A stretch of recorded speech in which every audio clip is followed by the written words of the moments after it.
네, 오늘 주신 말씀은 열왕기상 21장 27절부터 29절까지 말씀입니다. 열왕기상 21장 27절 29절까지 말씀 제가 봉독하겠습니다.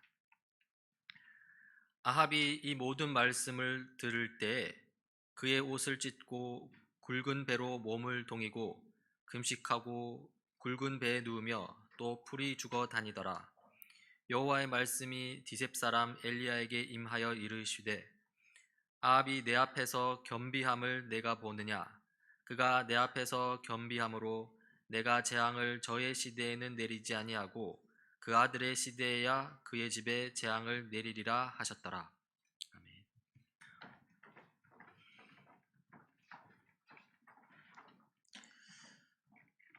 어, 지난 시간 우리는 그 세상 나라를 상징하는 시리아 군대와 맞서는 아합을 좀 살펴보았습니다.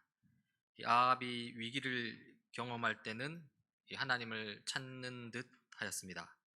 하지만 그 위기가 해소되었다 싶으니까 곧바로 세상 나라와 타협하고 말하는데요. 이것은 하나님의 뜻을 거스르는 죄였습니다. 그런데 이 아합의 죄상은 여기에 그치지 않습니다. 오늘 열왕기상 21장에서도 이 아합의 죄를 볼 수 있는데요.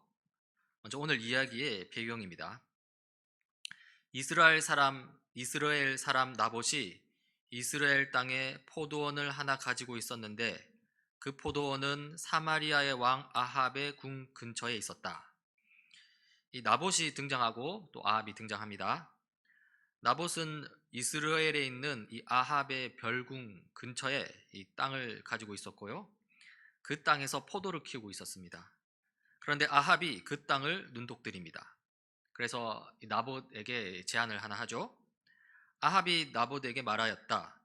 그대의 포도원이 나의 궁 가까이에 있으니 나에게 넘기도록 하시오. 나는 그것을 채소밭으로 만들려고 하오. 내가 그것 대신에 더 좋은 포도원을 하나 주겠소. 그대가 원하면 그 값을 돈으로 계산하여 줄 수도 있소.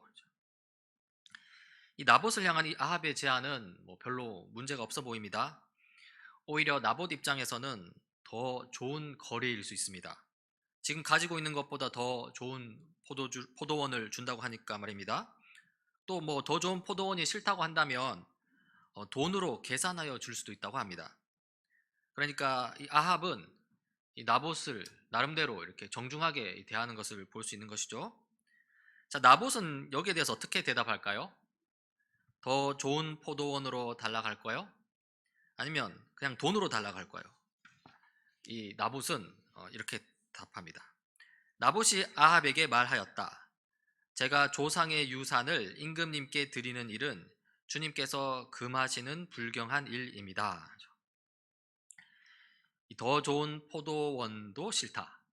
이 돈도 싫다고 합니다. 왜일까요? 왜냐하면 나봇은 그 땅을 사고 파는 것이 하나님께서 금지하신 일이기 때문이라고 하는 겁니다. 이 부분에 대해서 좀 설명이 필요한데요. 이 레위기 25장 23절에 보면요. 땅을 영원히 팔지는 못한다. 땅은 나의 것이다. 하나님의 것이라는 거죠. 너희는 다만 나그네이며 나에게 와서 사는 임시 거주자일 뿐이다. 이 모세의 율법의 내용인데요. 이 말씀에 따르면 이 땅의 소유권은 하나님에게 있습니다. 우리는 단지 이 땅의 관리자일 뿐이고요. 그래서 원칙적으로는 이 땅을 사고 팔지 못하게 되어 있습니다. 그래서 나봇이 땅을 못 판다고 한 것이죠. 물론 그 당시 이스라엘의 현실 속에서는 땅을 사고 파는 행위가 이루어졌습니다. 그리고 성경도 어느 정도 용인하고 있습니다. 그래서 팔 수는 있는데 어떻게 말하냐면 그러면 영원히 팔지는 못한다고 말하죠. 영원히 팔지는 못한다는 것은요. 비록 땅을 팔았다 하더라도 그 땅을 맡아 돌보던 원래 관리자에게, 그 소유자에게 언젠가는 그 땅이 다시 되돌아가야 한다는 것입니다. 영원히 관리권이 넘어가는 일은 없어야 한다는 것이죠. 그러면 언제 그 땅을 되돌려 받을 수 있을까요? 언제 내가 산 땅을 되돌려 주어야 할까요? 원래 주인에게 돌려줘야 할까요? 그게 바로 희년이라는 것입니다. 희년이라는 게 오면, 그때가 오면 원래 관리자에게 다시 땅의 관리권이 넘어간다는 것이죠. 희년은 이스라엘에서 희년은 50년째 되는 해에 이게 선포가 되었습니다. 그러니까 가령 만약에 2000년이 희년이었다면 그 다음 희년은 2050년이 되겠죠. 이제 2050년이 되면 제가 판 땅은 무조건 다시 저에게로 돌아오게 되어 있다는 것입니다. 그러니까 영원히 소유하는 그런 일은 없게 되는 것이죠. 이렇게 하나님은 이 땅의 소유권은 하나님께로 두고요, 단지 이 관리하는 그 권리만 인간에게 주었습니다. 그리고 그 관리하는 권리가 타인에게 영원히 넘어가게, 완전히 영원히 넘어가게 하는 일을 막으셨는데요, 이것은 이 물질과 부가 소수의 사람에게 지나치게 집중되는 것을 막기 위해서였습니다. 모든 사람들이 하나님이 주신 부를 함께 누리라는 그런 의도로 이렇게 법을 정하셨던 것이죠. 이렇게 땅은 하나님의 것이다, 인간은 단지 그 땅의 관리자일 뿐이다, 청직이다 라는 이 하나님의 뜻은요, 이 땅을 사고 파는 것을 원칙적으로는 금지하는 것이고요, 나봇은 그 하나님의 뜻을 따라 땅을 팔지 않겠다고 한 것입니다. 자, 땅을 팔지 않겠다고 나봇이 말했습니다. 그 말을 들은 아합은 어떻게 반응했을까요?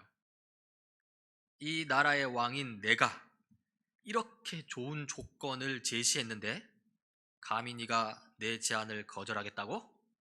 이런 괘씸한 놈을 봤나? 하면서 강제로 빼앗다시피 해서 땅을 차지했을까요? 아합이 어떻게 반응했는지 4절에 나옵니다. 아합은 이스라엘 사람 나봇이 그 포도원을 조상의 유산이라는 이유로 양도하기를 거절하였으므로 마음이 상하였다. 화를 내며 궁으로 돌아와서 침대에 누워 얼굴을 돌리고 음식도 먹지 않았다. 좀 아합의 반응이 조금 유치하죠? 삐진 것처럼 보입니다. 삐졌습니다, 보니까. 그래도 강제로 땅을 빼앗는 것보다는 나아 보입니다. 아합도 이스라엘 나라에 이러한 법이 있다는 것을 알고 있었던 것 같고요, 그래서 이 더 탐욕을 부리지 못하고 그냥 멈춘 것이죠. 그런데요, 이 아합은 정말로 자신의 탐욕 채우기를 멈춘 것일까요? 이 이야기는 이 아합의 아내 이세벨이 등장하면서 다른 국면으로 전환됩니다. 5절부터입니다. 그러자 그의 아내 이세벨이 그에게로 와서 무슨 일로 그렇게 마음이 상하여 음식까지 들지 않았는지를 물었다. 여러분, 이세벨이 어떤 인물인지는 다 아시죠? 이 바알 숭배의 우두머리입니다. 지금 이 이스라엘 나라에서.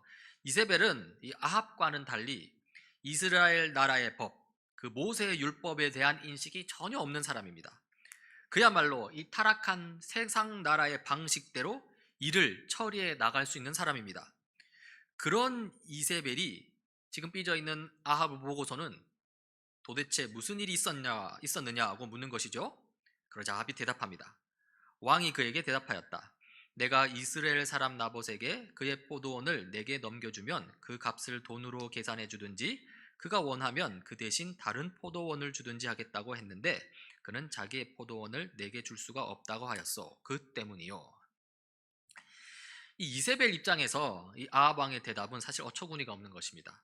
그냥 빼앗으면 될 일인데 무슨 그런 일로 그렇게 마음이 상해 있냐는 것이죠. 이세벨은 별 문제가 아니라는 듯 대답합니다. 그러자 그의 아내 이세벨이 그에게 말하였다. 당신은 현재 이스라엘을 다스리는 임금님이 아니십니까? 일어나셔서 음식을 드시고 마음을 좋게 가지십시오. 내가 이스라엘 사람 나봇의 포도원을 임금님의 것으로 만들어 드리겠습니다. 이 나봇의 포도원을 이 아합의 것으로 만들어 주겠다는 이세벨의 대답이 뭔가 굉장히 불길합니다. 과연 이 나봇에게는 이 불길한 일이 일어나는데요, 이세벨이 어떻게 했는지, 그 일이 어떻게 이루어지는지 성경은 자세히 기록합니다. 8절부터입니다. 그런 다음에 이세벨은 아합의 이름으로 편지를 써서 옥쇄로 임봉하고 그 편지를 나봇이 살고 있는 성읍의 원로들과 귀족들에게 보냈다. 이 이세벨은 아합 왕의 이름으로 편지를 씁니다. 그리고 그 편지를 나봇이 살고 있는 성읍의 지도자들에게 보냅니다. 그리고 그 편지 내용은 이렇습니다. 그는 편지에 이렇게 썼다. 금식을 선포하고 나봇을 백성 가운데 높이 앉게 하시오. 그리고 건달 두 사람을 그와 마주 앉게 하고 나봇이 하나님과 임금님을 저주하였다고 증언하게 한 뒤에 그를 끌고 나가서 돌로 쳐서 죽이시오. 이 나봇을 죽여서 포도원을 뺏겠다는 것입니다. 하나님 나라의 방식은 전혀 찾아볼 수 없고요, 이 타락한 세상 나라의 방식만 있을 뿐입니다. 한편 이 성읍 전체에 금식을 선포하라고 했는데요, 이 금식 선포는 무언가 큰일, 이 심각한 일이 일어났을 때에 행하는 것입니다. 그러니까 무슨 큰 일이라도 일어난 것처럼 성읍 백성 모두를 모으라는 것이죠. 그리고 그 백성 한가운데 나봇을 높이 세우라고 합니다. 그리고는 거기서 거짓 증인 2명을 세워서 나봇을 모함하라고 합니다. 나봇에게 하나님을 저주하였다는 제목을 덮어 씌운 후에 공개 처형하라는 것입니다. 이 편지 내용에서 볼 듯이 있듯이 정말 악합니다. 사실 성읍 지도자들이 이 편지를 받았을 때 거룩하고 신실한 이스라엘의 지도자라면 도저히 따를 수 없는 그런 내용입니다. 이런 편지를 받고 그러면 이 나봇이 사는 성읍의 원로들과 귀족들은 어떻게 했을까요? 강력하게 거부했을까요? 아니면 그대로 따랐을까요? 11절부터입니다. 그 성 안에 살고 있는 원로들과 귀족들은 이세벨이 편지에 쓴 그대로 하였다. 그들은 금식을 선포하고 나봇을 백성 가운데 높이 앉게 하였다. 건달들이 나와서 그와 마주 앉았다. 그리고 그 건달들은 백성 앞에서 나봇을 두고 거짓으로 나봇이 하나님과 임금님을 욕하였다 하고 증언하였다. 그렇게 하니 그들은 나봇을 성 바깥으로 끌고 가서 돌로 쳐서 죽인 뒤에 이세벨에게 나봇이 돌에 맞아 죽었다고 알렸다. 이세벨이 보낸 편지에 대해서 어떠한 의구심도 품지 않고 그대로 행해버렸습니다. 아주 똑같이 그대로 했습니다. 금식 선포하고 거짓 증인 2명 세우고 그리고 돌로 쳐 죽였습니다. 뿐만 아닙니다. 이 성경 다른 곳을 보면 이 나봇뿐만이 아니라 나봇의 아들들도 다 죽였다고 나옵니다. 열왕기하 9장에 나오는데요. 그러니까 이 나봇의 그 땅을 상속할 상속자도 다 없애버리는 것이죠. 정말로 악합니다.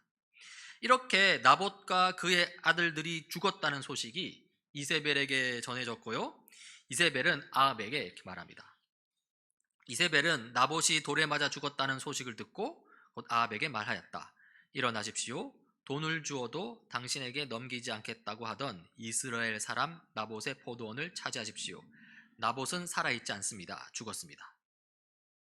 자, 이 소식을 들은 아합은 어떻게 반응했을까요? 깜짝 놀랐을까요? 그렇지 않습니다.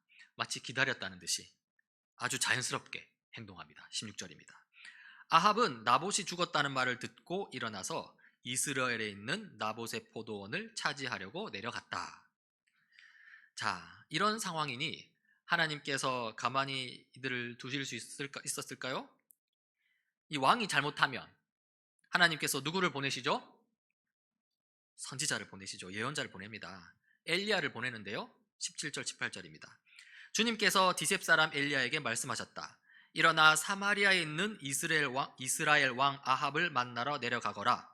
그가 나봇의 포도원을 차지하려고 그곳으로 내려갔다. 우리가 계속 살펴보고 있지만요, 이 선지자는 영적인 민감함을 가지고 있습니다. 선지자는 이 악한 시대 정신에 경종을 울리는 역할을 합니다. 특히 나라를 이끄는 왕의 통치가 하나님의 뜻에 어긋날 때 하나님의 뜻을 바로 전하는데요, 아무래도 타락 상황에서 이 하나님의 뜻을 전하다 보니 주로 심판을 선언합니다. 그러니까 심판의 말을 듣고 회개하라는 것이죠. 이번에도 마찬가지입니다. 타락한 왕 아합으로서는 이런 상황 속에서 이 선지자가 싫을 수밖에 또 없습니다. 그래서 엘리야를 보자마자 이렇게 인사합니다. 아합은 엘리야를 보자 이렇게 말하였다. 내 원수야, 네가 또 나를 찾아왔느냐. 그러나 엘리야는 또 아랑곳하지 않고 하나님의 뜻을 전합니다. 그러자 엘리야가 대답하였다. 그렇습니다. 이렇게 또 찾아왔습니다. 임금님께서는 목숨을 팔아가면서까지 주님께서 보시기에 악한 일만 하십니다. 그래서 주님의 말씀을 전합니다. 내가 너에게 재앙을 내려 너를 쓸어버리되 너 아합 가문에 속한 남자는 종이든지 자윤이든지 씨도 남기지 않고 이스라엘 가운데에서 없애버리겠다. 아합 가문에 속한 사람은 성 안에서 죽으면 개들이 찢어 먹을 것이고 성 밖에서 죽으면 하늘의 새들이 쪼아 먹을 것이라고 하셨습니다. 이 열왕기사 이 저자는 이 엘리야의 이런 심판 선언에 덧붙여서요, 기록자 본인의 생각도 기록하는데요, 이렇습니다. 자기 아내 이세벨의 충동에 말려든 아합처럼 주님께서 보시기에 이렇게 악한 일을 하여 자기 목숨을 팔아버린 사람은 일찍이 없었다. 아합은 주님께서 이스라엘 자손의 눈앞에서 쫓아내신 그 아모리 사람이 한 것을 본받아서 우상을 숭배하는 매우 혐오스러운 일을 하였다. 아합은 이스라엘 역사상 가장 악한 왕이라는 겁니다. 특히 이세벨에 의해서 아주 깊고 깊은 악에 빠져버린 왕이라는 것이죠. 그리하여 엘리야 선지자에게 매우 강력한 심판 메시지를 들을 수밖에 없었다는 것입니다. 그런데요, 이 상황에서 또 의외의 일이 벌어집니다. 27절입니다. 아합은 이 말을 듣고는 자기 옷을 찢고 맨몸에 굵은 베옷을 걸치고 금식하였으며 누울 때에도 굵은 베옷을 입은 채로 눕고 또 일어나서 거닐 때에도 슬픈 표정으로 힘없이 걸었다. 그렇죠? 이 아합의 이런 행동은요, 사실 좀 의외입니다. 그렇죠? 그렇게 악을 막 행하다가 심판의 메시지를 들으니 이렇게 회개의 모습을 보이는데요. 어쩌면 당연한 행동일 수도 있겠다라는 생각이 듭니다.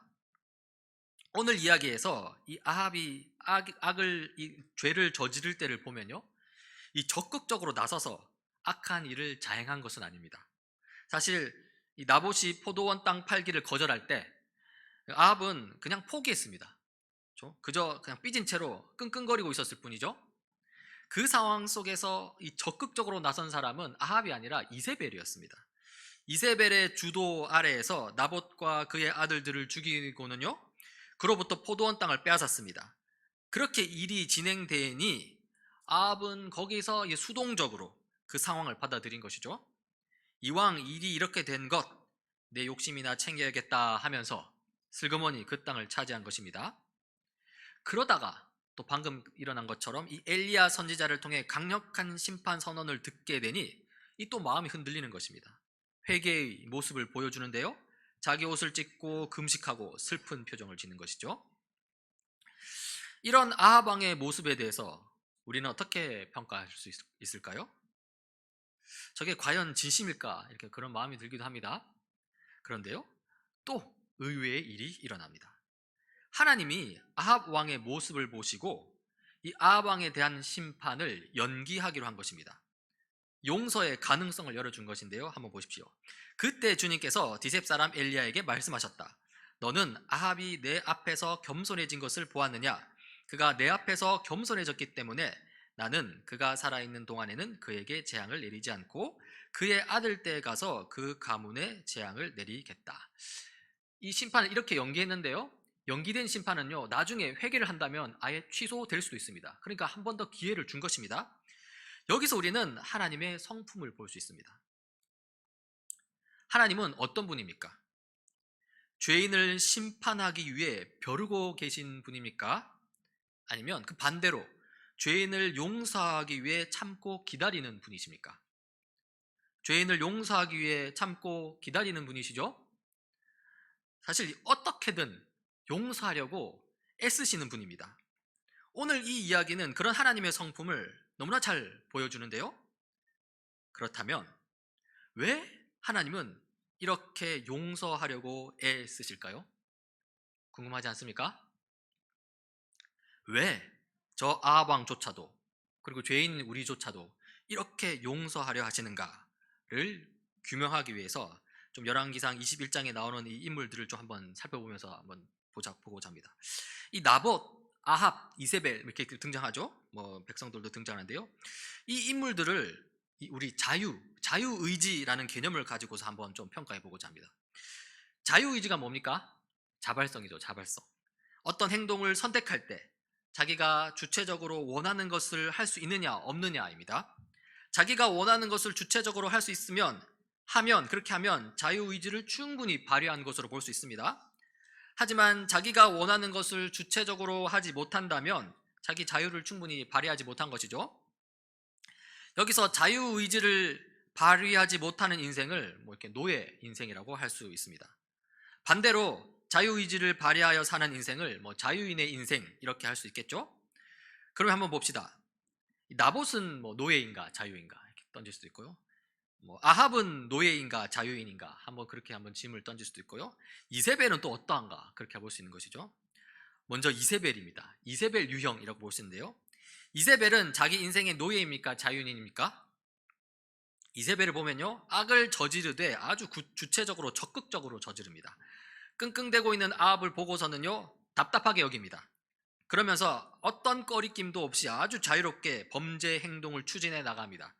그렇게 해서 나봇과 그의 아들들을 죽음으로 이끌고요, 그러면서 아합 왕의 탐욕을 채워주죠. 따라서 이세벨은 자유인이라고 할 수 있습니다. 물론 긍정적인 의미에서의 자유인은 아닙니다. 악을 범하는 데 있어서 자유인이죠. 그러니까 아주 부정적인 의미에서의 자유인인데요. 하지만 어쨌든 자기가 원하는 것을 아주 적극적으로 했다는 면에서 자유로인 맞습니다. 그리고 우리는 이세벨이 자기 자유의지를 충분히 행사했다는 점에서 이세벨의 범죄 행동에 대해서 그만큼 이세벨 본인이 더 큰 책임을 져야 한다고 생각합니다.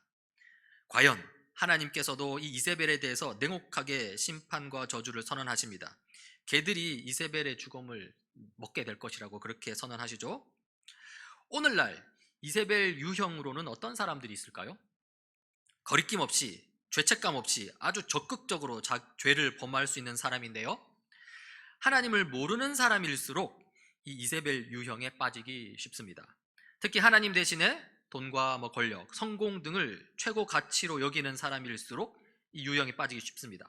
세상적인 가치를 위해 하나님 나라의 법은 가볍게 무시할 수 있다는 것이죠. 물론 이 하나님을 안다고 하는 사람도 이 이세벨 유형에 빠질 수 있습니다. 소위 이른바 성속 이원론적인 세계관에 빠지면 그렇습니다. 교회는 무조건 거룩한 곳이고 세상은 무조건 악한 곳이라고 그렇게 규정해 버리는 것이죠. 그래서 주일 교회에서는 거룩한 모습을 보입니다. 교회는 거룩한 원리로 지배되어야 하는 곳이니까 그렇게 하는 것이죠. 하지만 평일 직장이나 일터, 이 가정에서는 전혀 그렇지 않은 것입니다. 평일의 세상은 원래부터 타락했고 또 타락한 원리로 지배되는 곳이라고 생각합니다.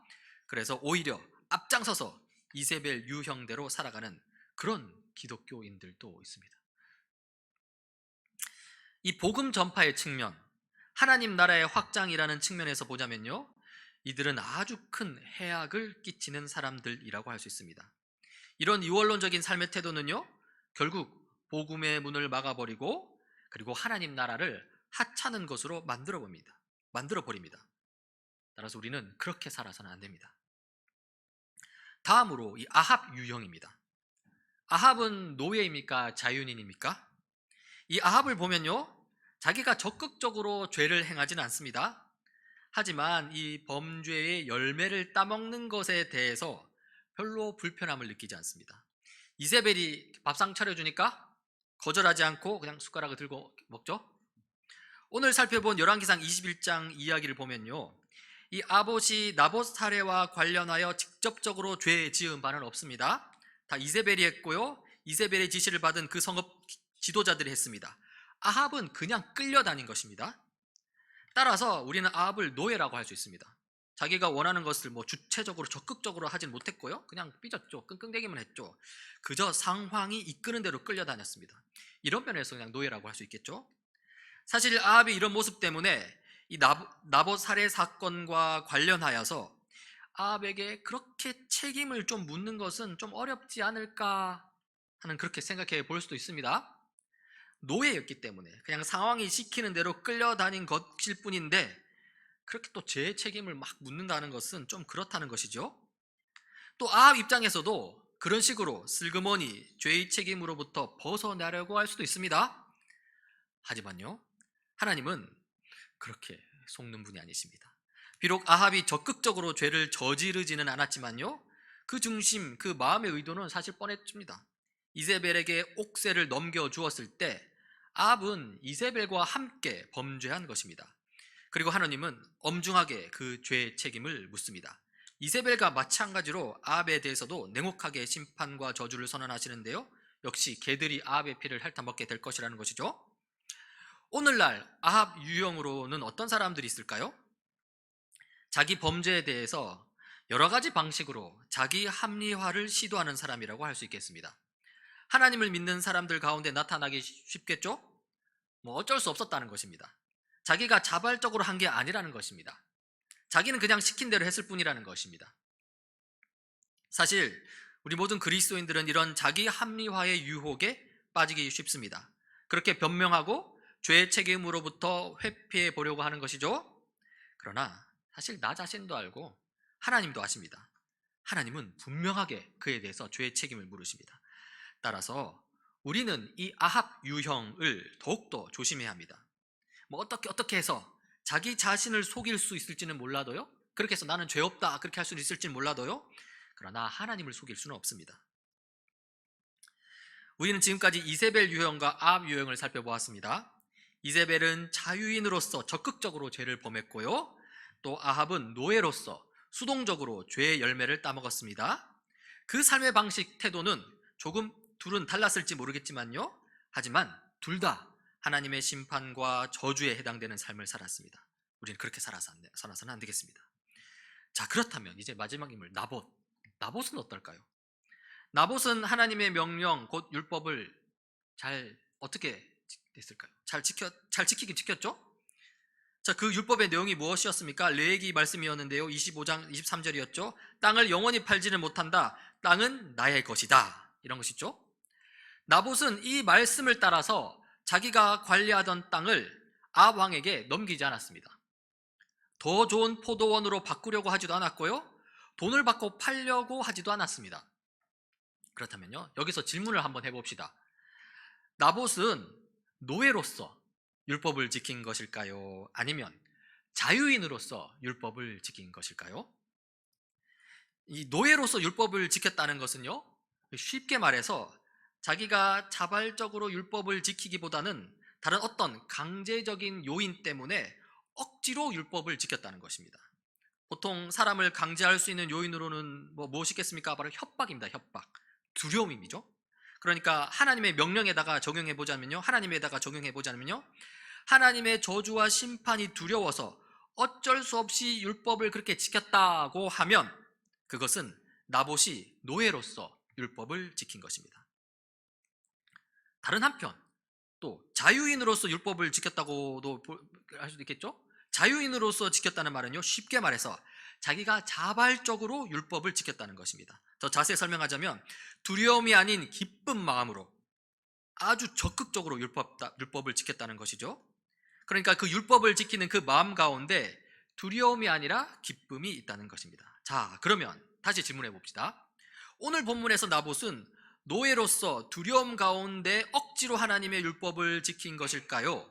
아니면 자유인으로서 기쁨 가운데 적극적으로 하나님의 율법을 지킨 것일까요? 오늘 나봇이 한 말이 있는데요, 근데 그 말에는 둘 중에 어떤 쪽인지 안 나옵니다. 한번 볼까요? 3절인데요. 나봇이 아합에게 말하였다. 제가 조상의 유산을 임금님께 드리는 일은 주님께서 금하시는 불경한 일입니다. 여기에는 나봇이 노예로서 율법에 순종했는지 아니면 자유인으로서 율법에 순종했는지가 전혀 나오지 않습니다. 그냥 율법에 순종했다, 그런 내용만 나옵니다. 하지만요, 오늘 21장 본문 전체로 보았을 때 이 나봇이 대충 어떤 마음으로 했는지를 유추할 수 있죠. 그리고 하나님께서는 어떤 쪽을 원하시는지가 아주 분명합니다. 앞서서 하나님께서 아합을 용서하시는 것을 우리가 보았지 않습니까? 거기에서 우리는 그걸 알 수 있는데요. 자, 거기서 하나님은 어떤 분이셨죠? 용서하는 하나님이셨죠? 자, 근데 그냥 용서하시는 하나님이라고만 하면 좀 부족합니다. 오늘 본문을 통해서 본 하나님은요, 용서를 너무나도 하고 싶으신 하나님이라는 것입니다.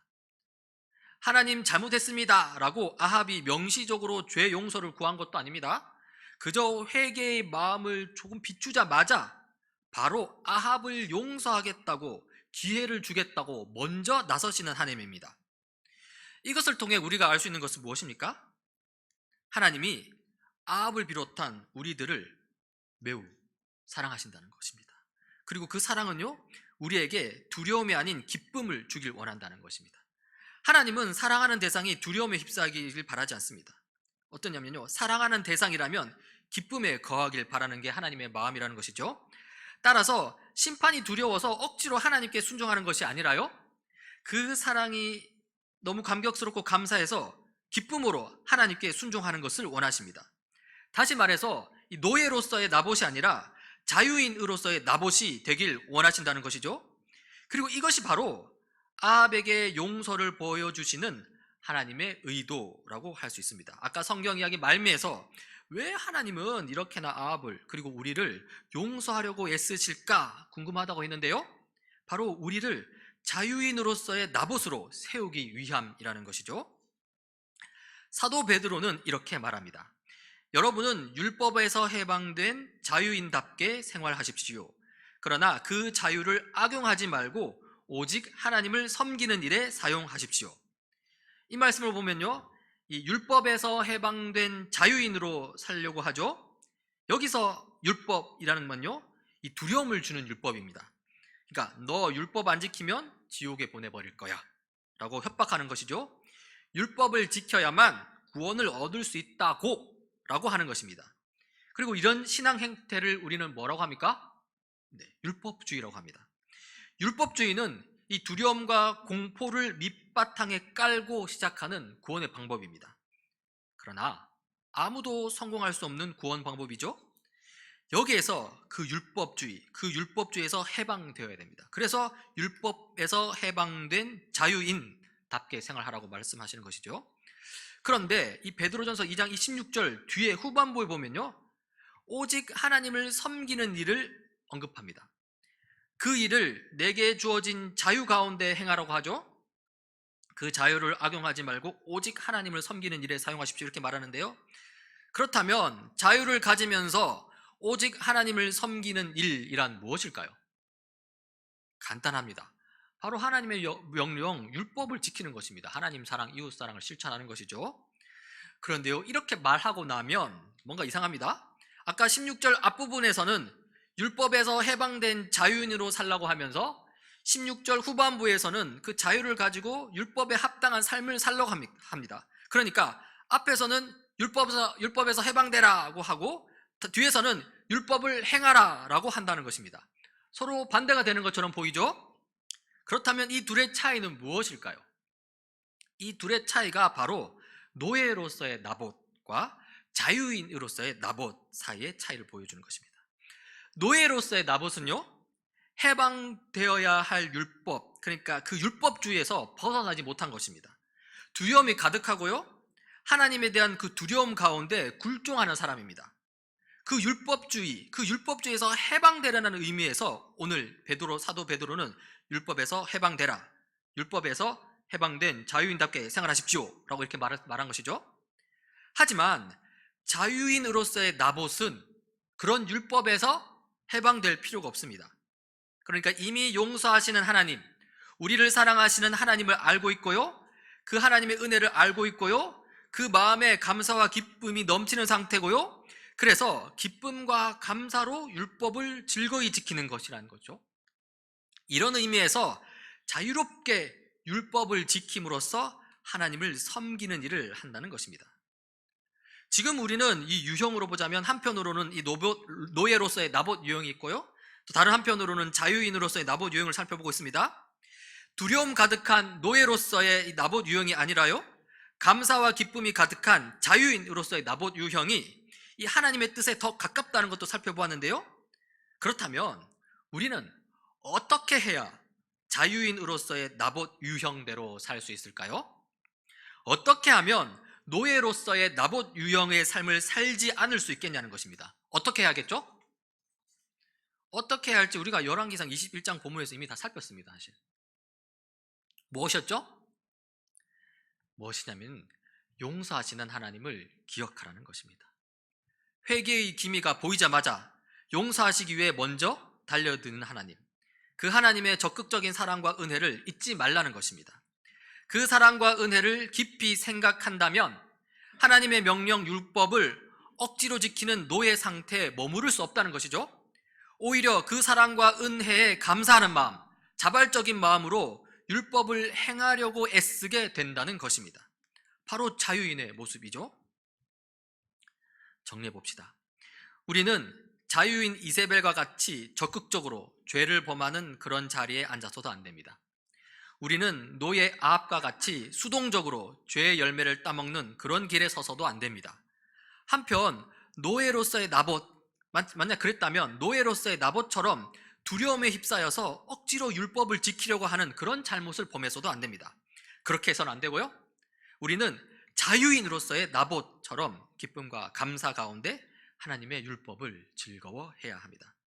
그리고 그렇게 하기 위해서는요, 우리를 용서하시려고 어떻게든 애쓰시는 하나님의 사랑이 마음 깊이 새겨져야 합니다. 우리를 향한 하나님의 사랑이 이루어낸 그 십자가, 예수 십자가 사건을 기억해야 합니다. 예수 그리스도를 통한 십자가 사건을 붙들어야 합니다. 그 복음을 기억해야 합니다. 그리고 그 복음만이 우리를 진정한 생명으로 이끈다는 것이죠. 그 복음만이 자유인으로서의 나봇의 자리로 우리를 이끈다는 것입니다. 다니엘 새시대 교회 여러분, 하나님이 우리를 정말로 사랑하십니다. 그 사랑을 믿으며 자유인으로서 살아가길 바랍니다. 기도하시겠습니다. 하나님 아버지, 악을 행하는데 아주 자유로운 이세벨처럼 살지 않게 하옵소서. 노예처럼 끌려다니며 자기 죄를 합리화하고 자기를 기만하는 아합처럼 살지도 않게 하옵소서. 율법을 지키되 두려운 마음으로 억지로 지키려 하다가 결국에 그는 실패하고 마는 그런 삶을 살지도 않게 하옵소서. 은혜와 사랑의 주님, 그 주님을 생각하며 감사와 기쁨으로 살게 하옵소서. 예수 그리스도의 은혜에 흠뻑 젖어서 살게 하옵소서. 하나님 아버지의 사랑 안에서 안심하고 평안을 누리며 살게 하옵소서. 그 마음으로 순종하며 살 수 있도록 늘 우리를 인도하옵소서. 우리와 함께 하시는 예수님 이름으로 기도드립니다. 아멘.